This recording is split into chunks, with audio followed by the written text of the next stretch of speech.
Hello again. Good morning, I should say. My last presentation spoke about the connections to statutory regulations.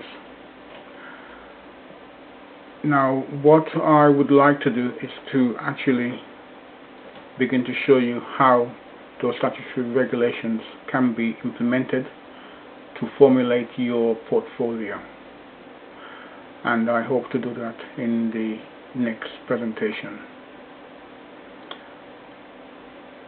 Now, in regards to formulating your portfolio, you need to again bear in mind that the work has to be yours.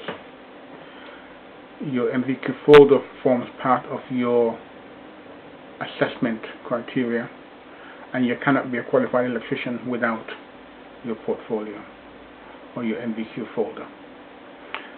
Now, that is essential. Taking each stage as we go, and again I'm going to continue to look at unit 3-11.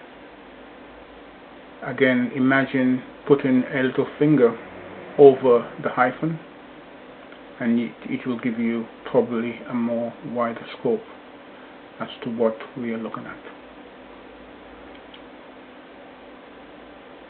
Right, I will stop here at this point, and I will then begin to continue with how to implement those statutory regulations that you will need to be familiar with that will formulate your relevant unit. Thank you.